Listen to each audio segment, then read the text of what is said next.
cloud. There we go. You. I'll go over here. I have all my notes. I think I'm going to start with announcements and just get that out of the way before we talk a little bit more about some stuff that's going on in the Kansas legislature. First, I want to say, how are you doing? How are people holding up with all the stress that's going on in the world right now? Because it's Tuesday morning and I'm already exhausted. So I just wanted to let you know that you're not alone if you're feeling a little overwhelmed and a little exhausted. It's yeah, war on top of COVID is really not what I'm looking for right now, but keep swimming. Yes, you know, this too shall pass. Couple of just quick announcements. National Library Week, something to celebrate. It's going to be coming up in April 3rd to the 9th. And if you're not already aware, ALA always has a website full of fantastic free everything that you need, proclamations and social media, artwork.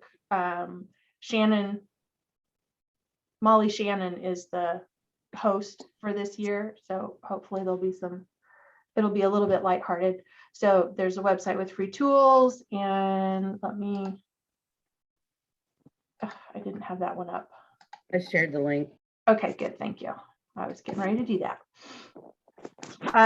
Hopefully, here was part of my stress yesterday. We had gotten an ARPA extension for Iola Public and had to do a whole bunch of ordering and spending yesterday. So Andrea, I want to publicly thank Jake and Dave who helped me figure out what it was exactly that we needed to order and get it ordered. So thank you for that. And I did get my report done. It may not have been quite as polished or complete as I would have liked, but we got it done. Hopefully everybody else got theirs done too.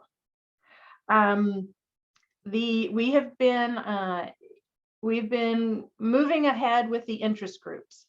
Hopefully, I know a lot of you were part of it. We had a really good discussion for the small but mighty group. We've had 2 finance interest groups. Tammy, you had your reader zone interest groups. So a lot of those recordings have already been posted on the continuing education page of the SEKLS website. And again, we invite everybody to, if you're interested, to stop in. They're informal discussions and a way for us to share ideas and to build cohorts. So it's a way for people to get together and talk about things that are of interest with other like-minded folks. Seed library, that was the other one that we just did. Yeah, Suprina? If I attend the informal interest groups, should I be charging my library for that hour if I'm not at work? Well, yeah, it is a form of continuing education. We're giving partial credit. So for an hour, you get 0.5 CEs of credit. Ethically, if you're working, you should get paid. Okay, I just wanted to double check. Thanks. Mm-hmm. Let's see. So we did that. Something came up, and this is just, I'm putting it out there for you all to think about. You might, we're getting into tornado season. You might want to check your property insurance. Just make sure that you and your library, or if your city is providing insurance for what's inside the building. So for your furniture, your technology, your collection. If there was some sort of catastrophic damage to your library, do you have insurance coverage? And I'm going to leave it at that. Iola's, we renewed ours. We're renewing ours this month, and I'm looking at it, and we're underinsured. So I'm just kind of curious to know if anybody else is. And but you can't hardly afford to be totally insured. You No. just have to kind of pick a number in between and figure that you'd have fundraisers and get help and get it back. Yeah. When I was the director of a district library, we were in a slightly different situation. So we were a little overinsured. Because with the district library, if something happens to the library, we don't have a city to fall back on. But yeah, you're absolutely right, Kathy. We've got to, how much is enough to at least get us started? I wanted to welcome, they're legally established as a library in Frontenac, but they don't have a director and they don't have a building and they don't have a collection. So they're sort of a library in name only. But we will be working with the city of Frontenac to help them hire a new director, and that new director will help them then plan and build a library with a brand new collection. They received a rather large bequest, and the bequest just said to build a library. That was it. So we're excited about that. And I wanted to just share.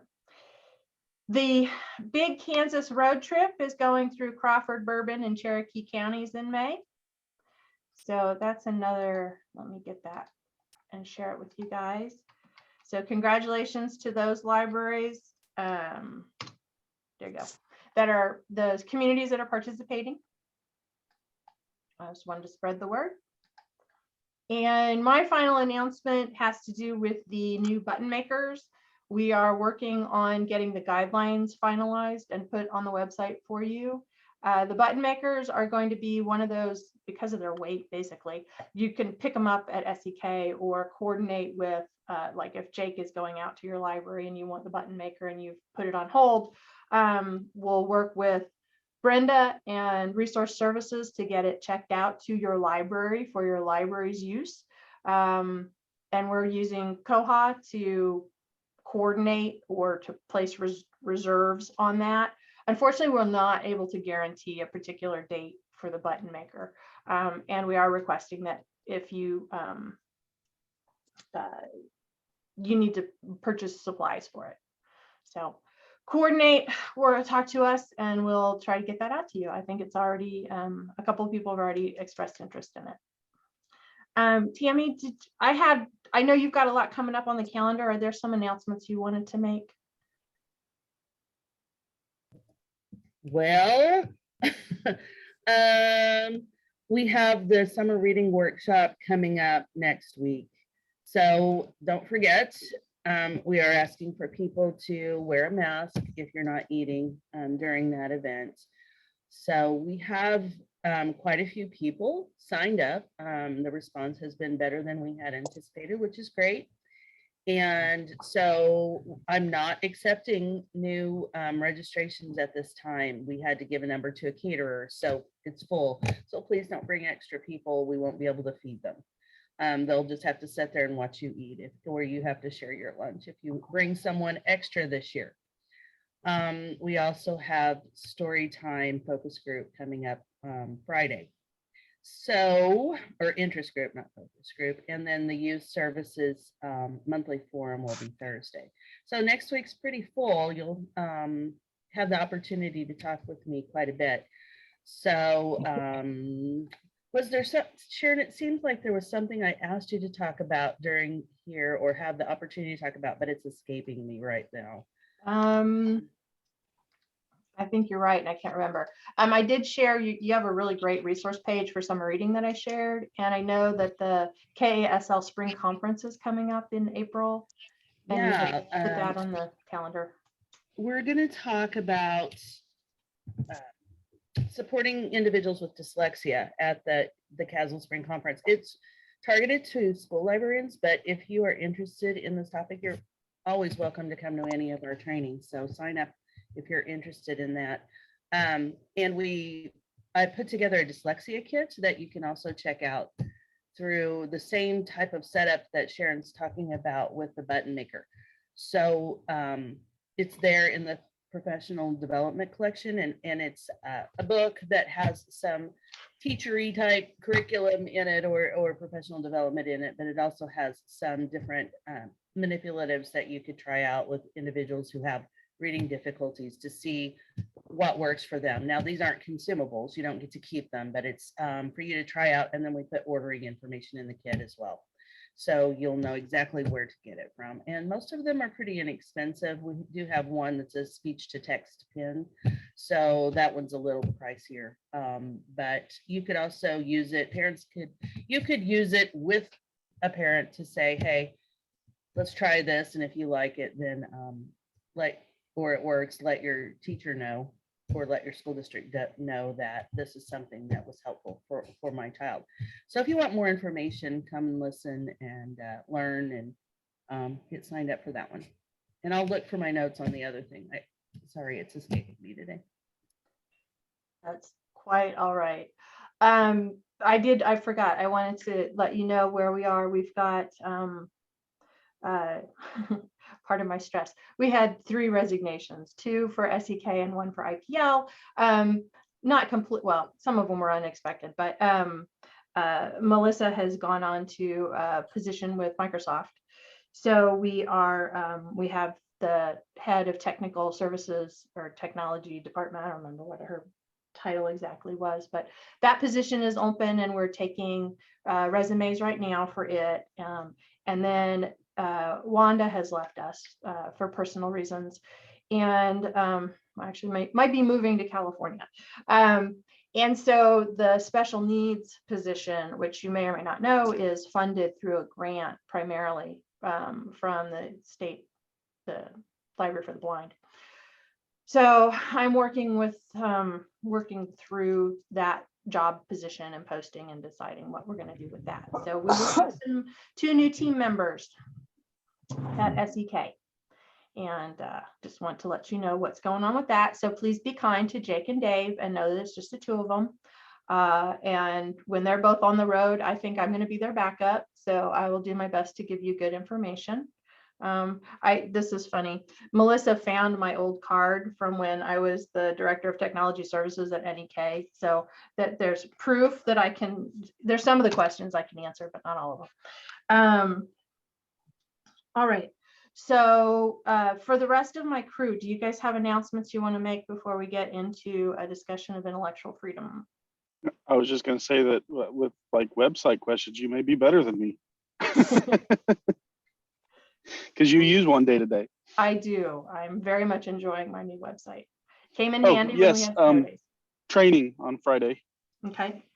Website training. If you got a new website and haven't attended one of the trainings already, it's going to be the same thing. But if you haven't attended one yet, this Friday we're doing one last session, and we're going to record this one. So if you miss it too, then it'll be on the website afterwards. Okay. Thank you. Sharon, you had told me to remind you about the courier labels. Oh, right. So there was a new email that came out from Caroline with new batches of courier labels. So we know from experience that sometimes you get those things and you've pre-printed them, and you pick up a label not realizing that it's the older version, and that means that you're sending that, whatever you're using that label with, you're sending it into sort of limbo and it can impact the delivery of it. So just, when she does send out those new courier label documents, update your labels. It's a good idea just to look through periodically.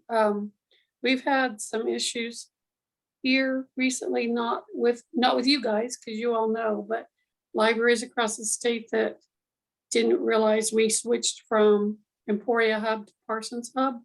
And that stuff, I'm not sure where it goes, but it holds it out for a couple weeks, and then it works its way here. So, when you're bored and don't have anything to do, go through your box and make sure that your labels match what's on the website. Board. We're bored so often. Or, Right? yeah, well, when you need to shake things up, then how about that? Okay, that works. And Tammy? They're not bored now. They're planning for summer reading. Exactly. I just found my note, Sharon. It was about the performer reimbursement for this summer. So we're going to do reimbursement of performers again this year. So if you are scheduling a performer for your library, send Vivian or me, and I'll forward it on to Vivian, and you can and she will talk to you then. The receipt for when you pay for the performer, and request the $50 reimbursement, and SEKLS will pay your library $50 for either a virtual or an in-person performer during your summer reading program. At the end of summer reading, when we do summer reading debrief, we will come together and have a reflective time. And if you aren't able to attend, then I'll send out a survey so that we know, do you like the reimbursement better, or would you like to go back to me scheduling a performer to do the tour? So I want to get your feedback on what that might look like moving forward as we move more toward normalizing what our new reality. So anyone have any questions about that? And Tammy, it did come up a little bit in the small but mighty interest group that there might be a hybrid, maybe the smaller libraries would like to have an actual performer. The larger libraries who have a budget and can book their own performers might prefer the reimbursement. So it could be that's we moving forward, we thought we kind of give you options. So we'll see. But yeah, so we did make that decision for this year. We're just gonna throw money at you. So, all right. Amy's on the road, so she's on her way down here. Jason, did you have any Koha Sure. announcements? Amy's here, by the way. I see Oh, her. she The I just got here. Oh, I don't really have much. I'm still plugging along on Parsons, and we're still projecting a March 28th go live for that. So that's end of this month. No stress, no pressure there. And then we are a month out from our next Koha users group. So that's going to be April 1st, and I'll have more information coming out about that soon. okay. All right. Tammy, I see your hand is raised again. Oh, okay. All right. Amy, do you have, since you are here, now you've taken a deep breath. Thank you for coming in. We're going to Eureka this afternoon, so we're going to do some library visits. Do you have some announcements you want to make? Not a whole lot for me. Can you hear me? Yes. Okay, cool.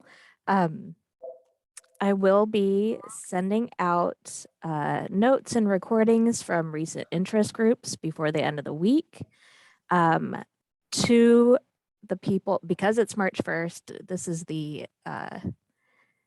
date that we're going to start only sending that stuff out to people who are signed up for various interest groups. We're not going to be sending a bunch of random stuff to everybody in the whole system anymore regarding these things. So please go ahead and if you haven't yet, get signed up.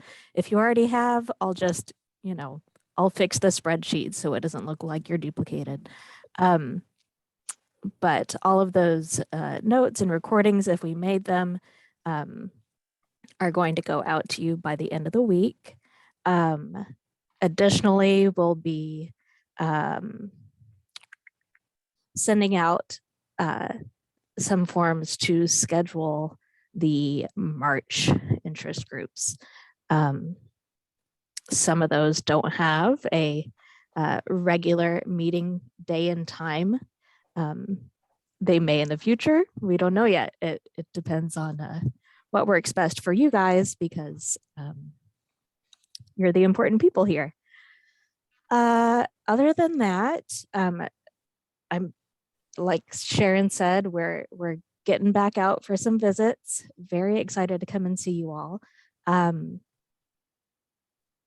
In regards to intellectual freedom, because I know that's a topic that we're looking at today. If you would like for us to take a look at your collection development policy, your reconsideration policy or procedure, and go over that and look at it with you, just let me know. Shoot me an email. We should have access to most of those from your allocation. I almost said allotment, and I was like, that's not right. From your allocation submission earlier this year. But if you have particular concerns, just go ahead and reach out.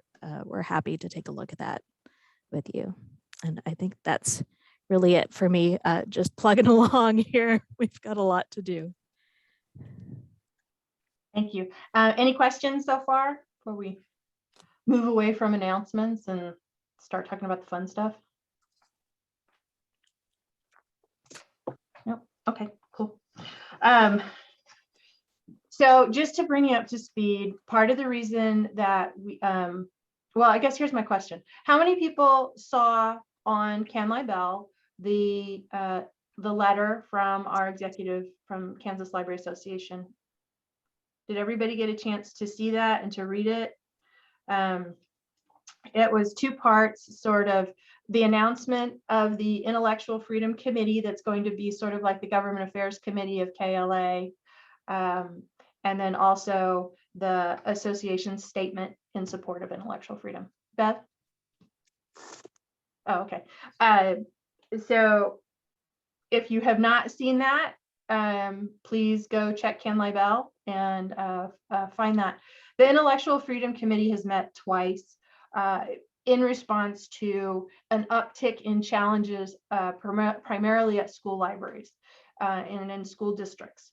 So in response to that, and in response to House Bill 2662, which you may or may not have heard about, which includes a provision requiring school libraries to label any title that should be marked for parental review because of violence, sex, and language.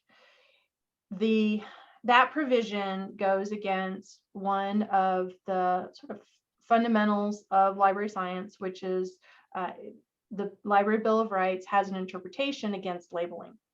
That by labeling it's prejudicial, and that's not our job. Our job is to have something, like I always joking about this, we have something to offend everybody, that we have a collection and it is your freedom, it is your First Amendment right to read what you want to read. And what the question is, how do those rights extend to schools?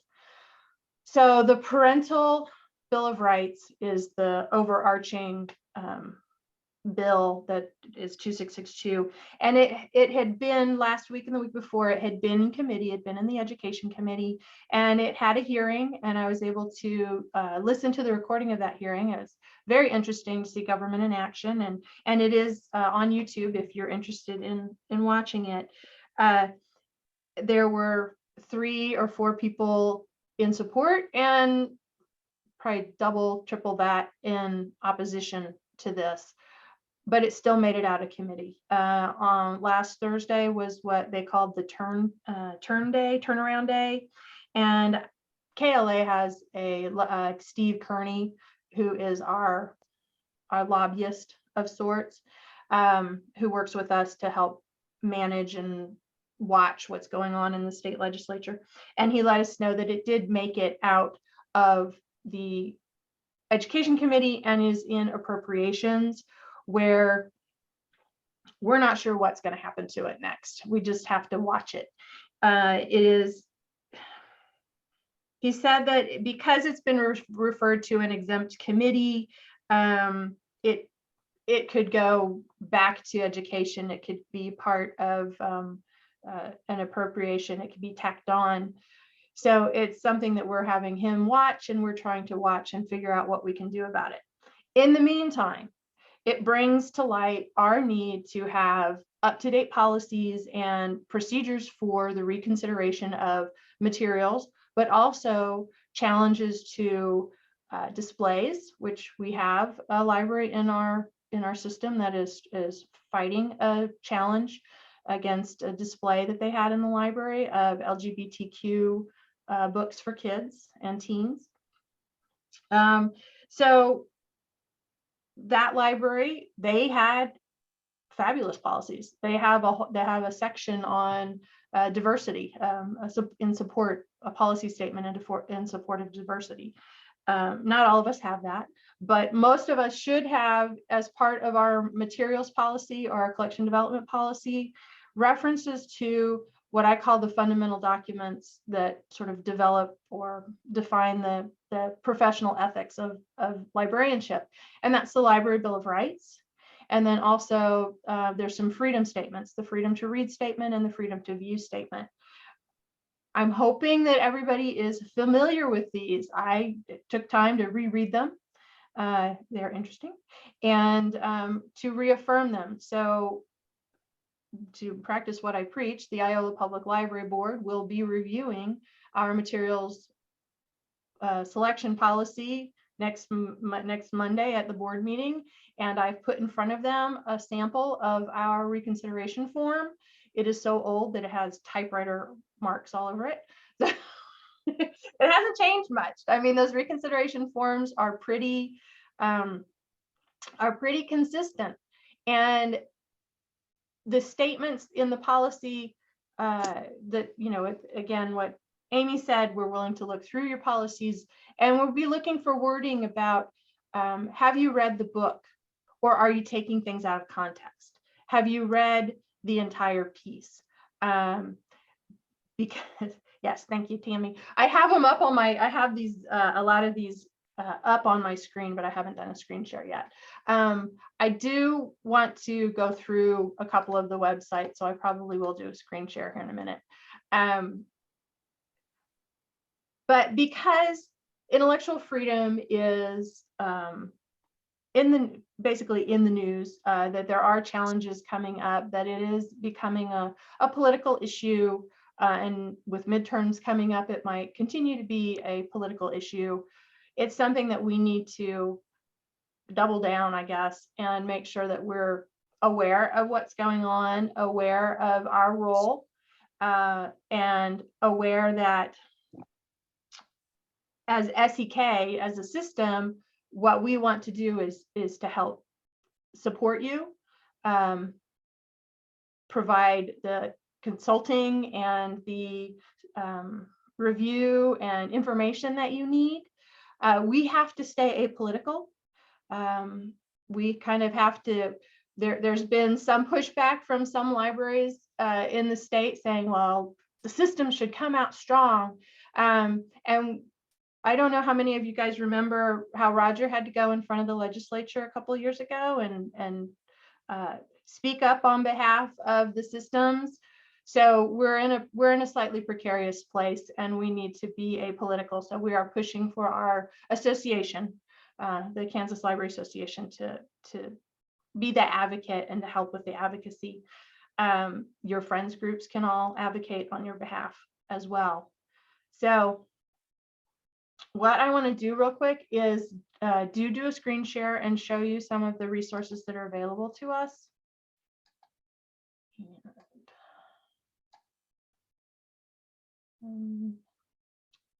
Get that stupid thing out of the way. All right, can you see my ALA screen? Okay, great.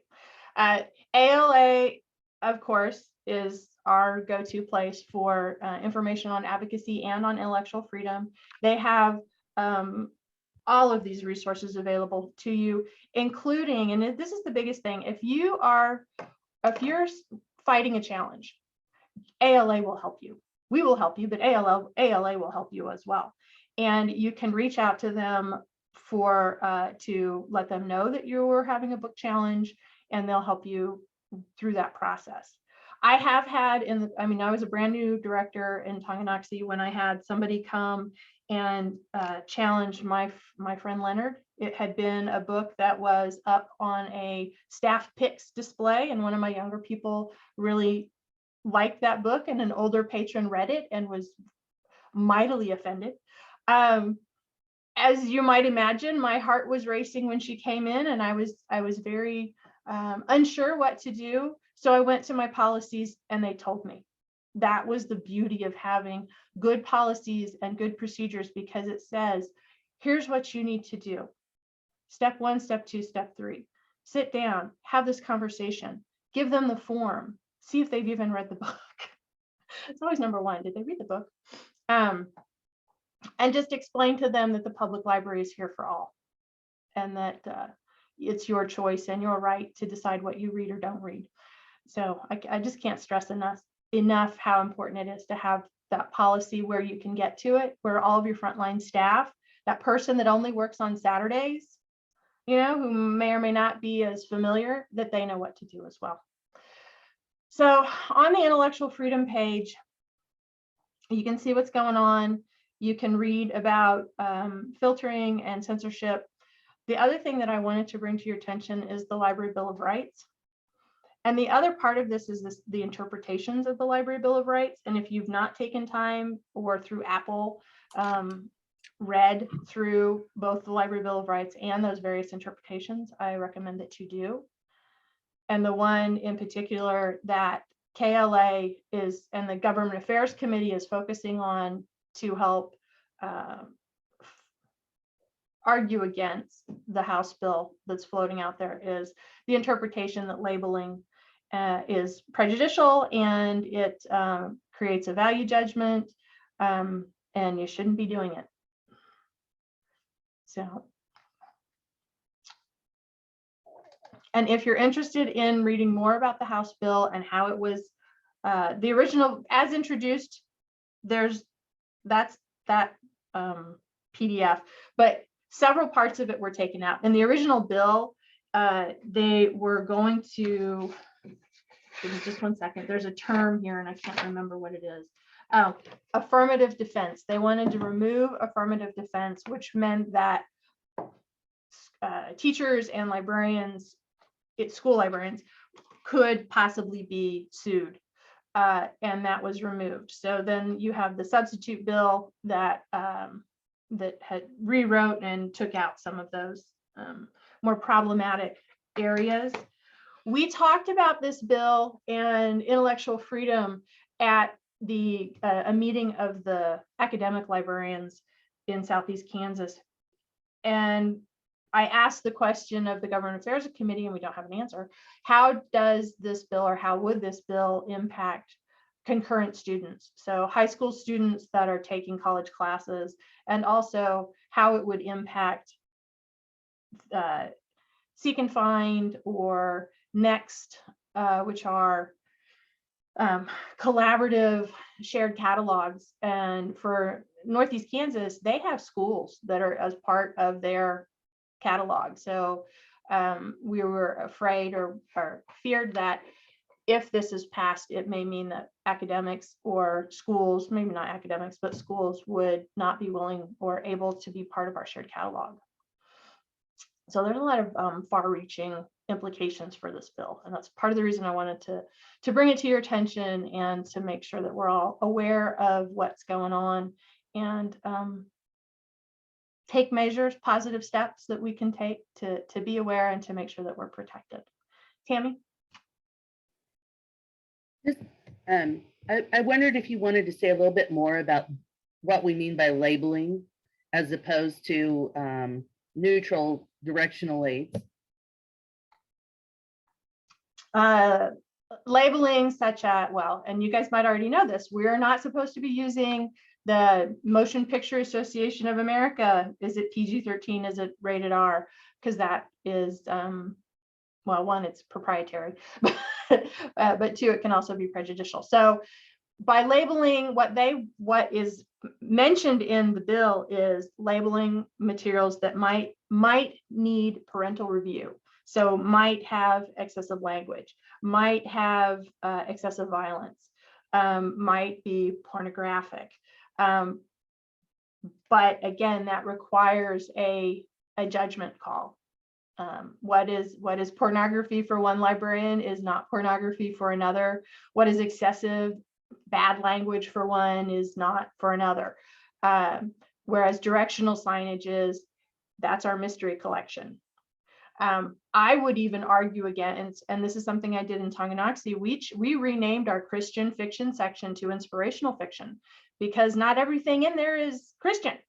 You know, some of it was more Jewish based or other faiths. So that is something to be mindful of. Is that?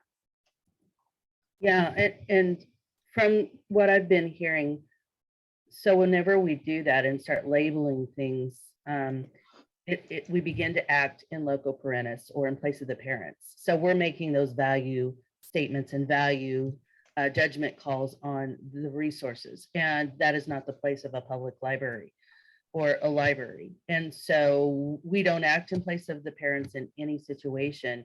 And that's why the Library Bill of Rights said the interpretation comes forward in the way that it does. Yeah, there you go. Bonnie asked about if they do have rated R label, if they already have some of the labeling. Yeah, because in most cases, if the parent, the parent's responsible for determining what is or is not checked out by the child, or the teen for that matter. So when they pull out that DVD case, it's written on the case itself. So leave it at that. Don't add extra layers of labeling for that. Graphic novels are one of those collections that are often looked at. And I am a proponent of, and this is something we need to do at Iola. We have adult graphic novels in what I would consider, we have a graphic novel section that is adjacent to the young adult collection. And then we have a graphic novel collection that is in juvenile fiction. And some of the graphic novel titles, and in many libraries, you will have an adult graphic novels collection that often has more mature content.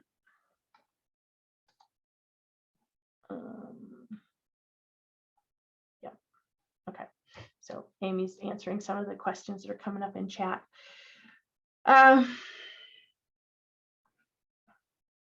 The other part of this that I want people to be aware of, I mentioned the challenge at one of our libraries to an LGBTQ+ display. A lot of those titles are the ones that are being particularly in school libraries mentioned. And as the militant rebel librarian that I am, I want to look at those titles and make sure that I have them at the public library.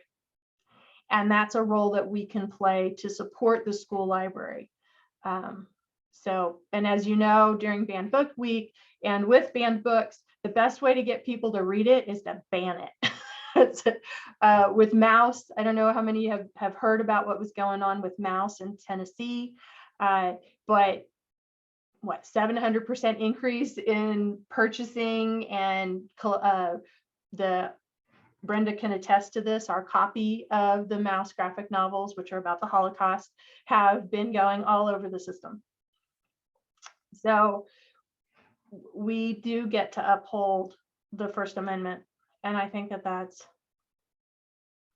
pretty cool.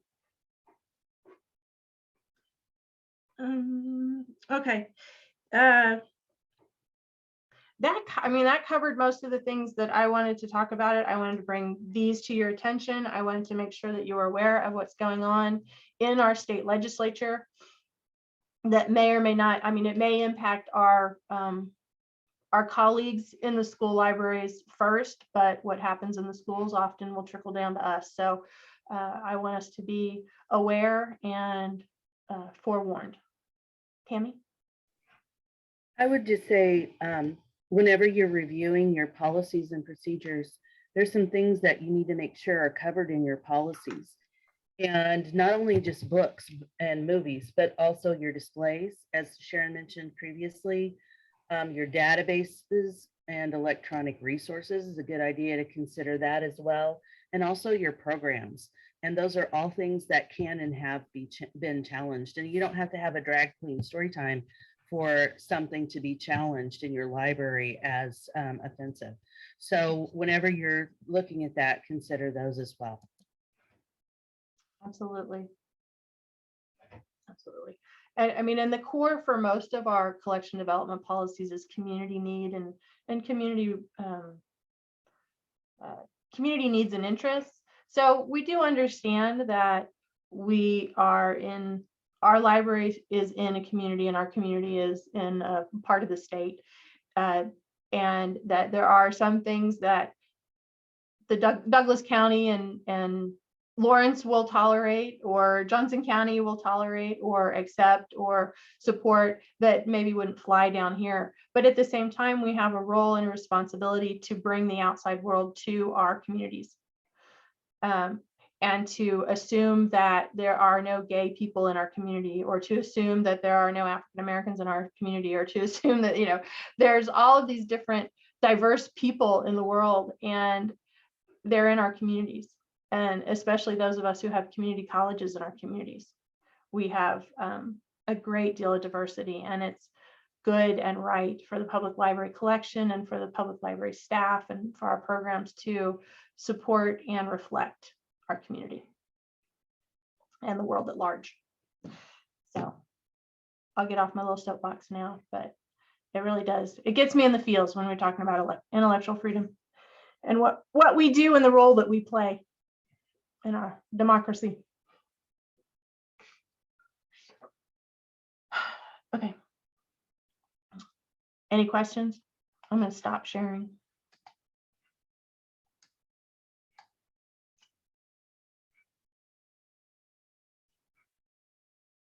No?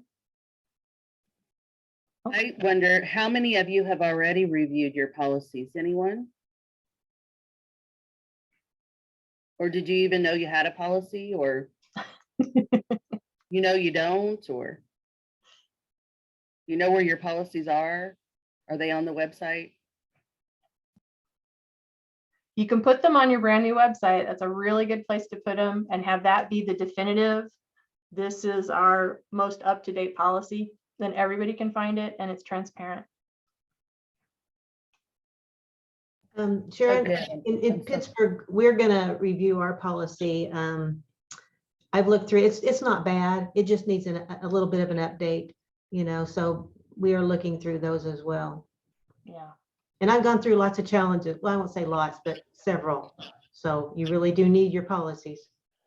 And have they all been, were you able to talk to the people and have them drop it? Usually when you talk to someone, if they're, I don't want to say reasonable person, just people listen when you talk to them. And when they find out really how hard it is to get a book off a library shelf, sometimes they just walk away. But usually just a conversation, a reasonable conversation. Don't get defensive, and just tell them why you do these things and why they're important. Most people will listen and understand. There are unreasonable people, and that's why you need, a policy and a good board, to back you up. Yep. Yeah, making sure that that's part of your board member orientation is that they've actually read the Library Bill of Rights and understand what the professional ethics are that we are expecting of them, so that when you do have a challenge, they have your back and they have the back of the profession. I would also say if this is new to you and you're like, oh, wow, I've never thought about this, or you've never had to deal with this, don't worry about it. Don't be ashamed. Don't be afraid of it or anything. That's why we're here. Yeah. And if you want us to have your back, we are all ready, willing, and able to do that.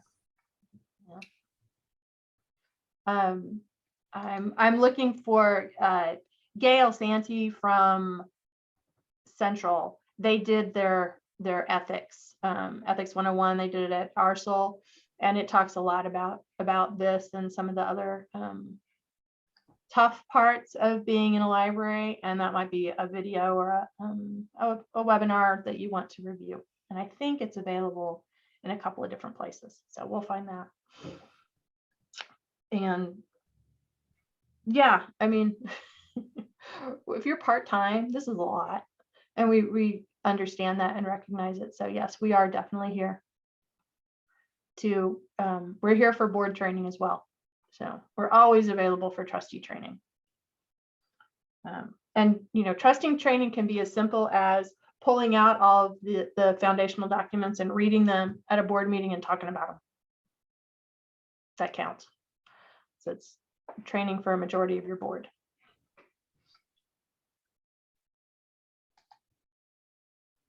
Okay. heady stuff.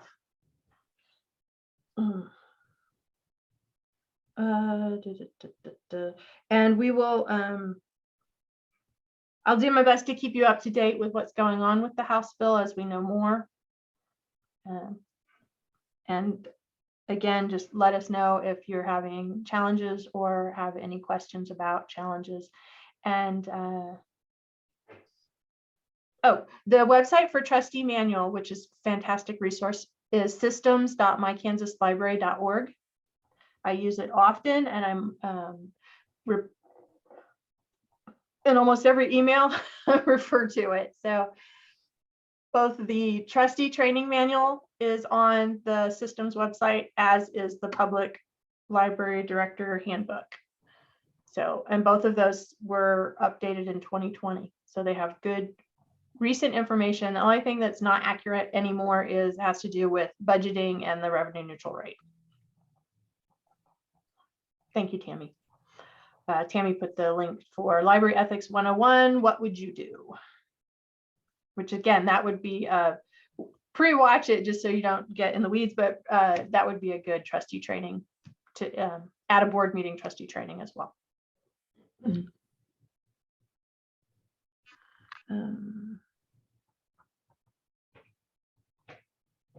Yes, KLA. And okay. Any other?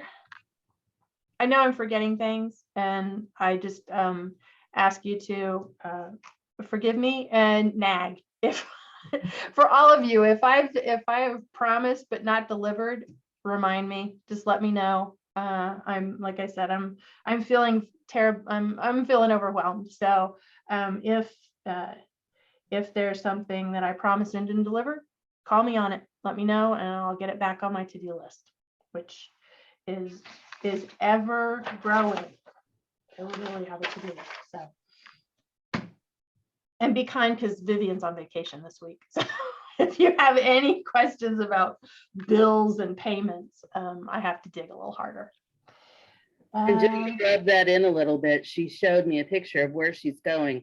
She's on this retreat to this quiet cabin in the woods with this in Arkansas in this beautiful setting, and I'm so jealous right now. Yeah, and she got to take her dog, so it's just her dog, and her journal, and she wanted some thinking time. Oh, the other thing that on a positive note, I'm prepping for budget season, and as you know, your budget should be influenced, created in connection to your plan, your strategic plan, and in our case, our system plan. So on this to-do list is contacting folks just to do a little brief interview about SEKLS services. So stakeholder interviews. I think I've mentioned that before, but haven't gotten it done yet, but it's still on my to-do list. All right. Yeah, we kept it under an hour.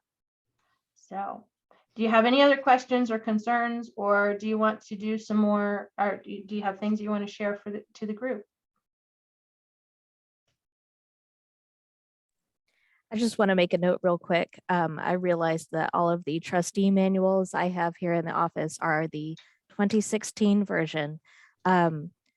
So your library is entitled to one printed bound copy of the most recent trustee manual from us. So if you do not have a 2020 manual, shoot me an email, let me know, and we'll see if we can get some of those printed. But it is available online.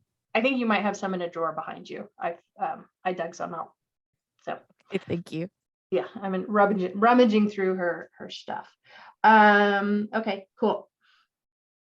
And you can also print those out, but they're huge. So to my district libraries, good luck tonight on your meetings. You guys have your annual meetings tonight, and elections and such and so forth. So good luck on that.